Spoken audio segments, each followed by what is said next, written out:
Um, when I first decided to start going on patrols and whatnot, my first 19 patrols were actually all in plain clothes. I didn't know what to expect and stuff at first, but I didn't make my first anonymous arrest until approximately about my 7th or 8th patrol out, and that was when it dawned on me that this could actually work. Real life superhero would be somebody who maybe helped or saved another person. I think superheroes are supposed to make the world a better place. It's somebody that is reliable. It's somebody that you can turn to. I think of someone who puts their life at risk for people who are in a dangerous situation. Protecting other people and looking out for them. Probably not much different from me and you or anyone else, actually. A real-life superhero is somebody who basically takes the morals and ethics as well as the visual perspective of the comic book style superhero and basically embraces it by doing positive works in their local communities and in the world at large. Like, who were you before? And could you take off that mask? Real-life superheroes have been around since the 70s. However, it hasn't been until recently that movies and comics such as Kick-Ass have spread the awareness of this culture, and the increase of social media has given them a way to organize and compare what it means to be a costumed activist throughout the world. My name is Motormouth. I am a real-life superhero / costumed activist based out of Oakland, California. I am the team leader of the Northern California Protectorate, which is a subset of the Pacific Protectorate, a team which spans from British Columbia all the way to the Mexican-American border. When I suit up, the one thing I'm most afraid of more than anything else is not so much failure on the streets, but letting my teammates down.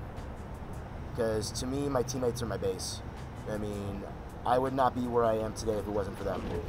A lot of times, what keeps a lot of real-life superheroes and costumed activists organized in their little partnerships or teams or whatever you want to call it, there's usually a linchpin in the group that usually, or in the pairing, that usually kind of pulls the folks together. In my case, personally, over the years, I've been kind of a pack mule of sorts, where if I have a patrol in Sacramento going on and stuff and I want to bring some guys from the Bay Area, I'll drive down to Campbell or I'll drive down to Mountain View, pick some guys up, and then drive all the way back to Oakland, pick some more guys up, and then drive all the way up to Sacramento.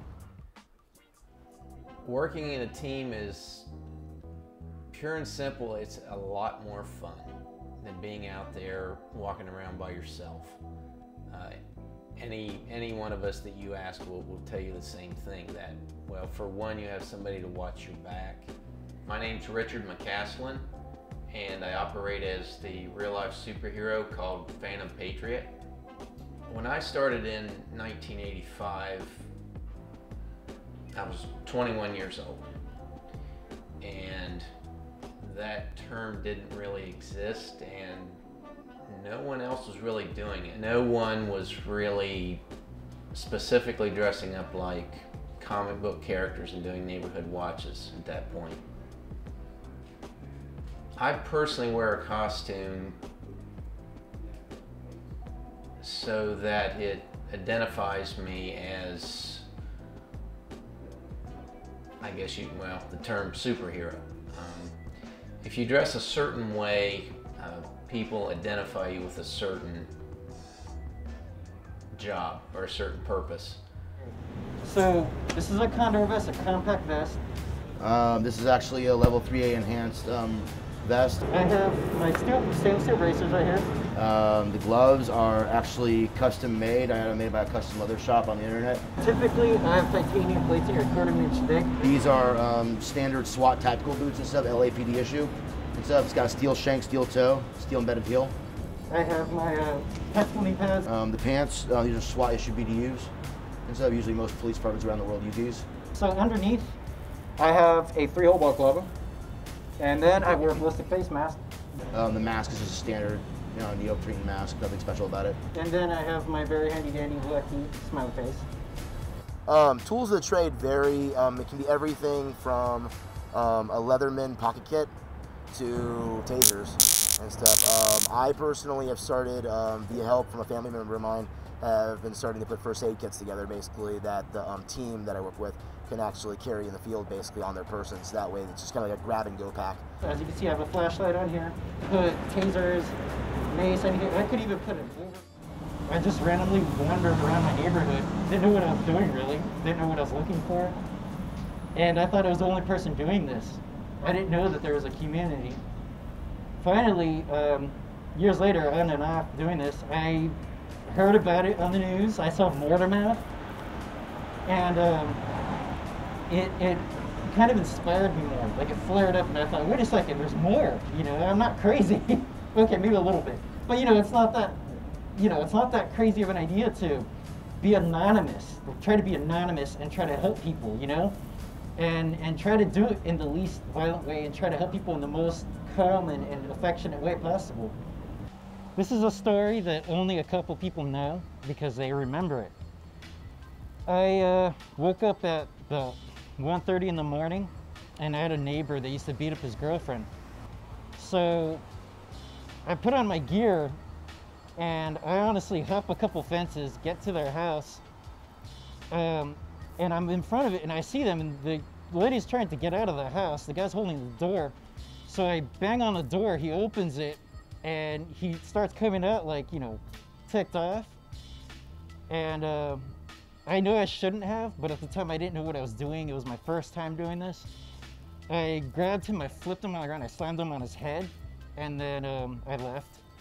The police came, they picked him up. She had to go to the hospital because apparently he fractured her skull. Does your family know what you do, or how do they kind of? Some of them. Only the ones that I thought could handle it. Apparently a couple of them can't. But there's a few of them that can handle it, and there's a lot of them that cannot.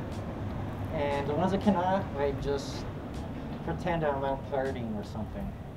I remember when I first, came out of the masked closet, as I say, to my family, and I explained to them what I do.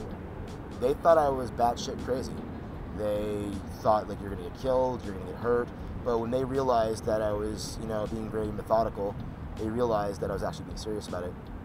And that's when they decided to actually back me up. And until this day, my parents and my immediate family are probably my greatest supporters in what I do.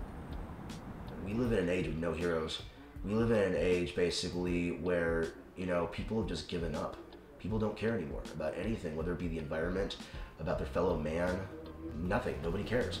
And, we need a big change in society towards that. And I would like to think that people such as myself and people and like-minded folks doing this are part of that change. We're trying to remind society to wake up and tell them that, you don't, need to be Superman to be able to save the world. Everybody can have their part in doing it.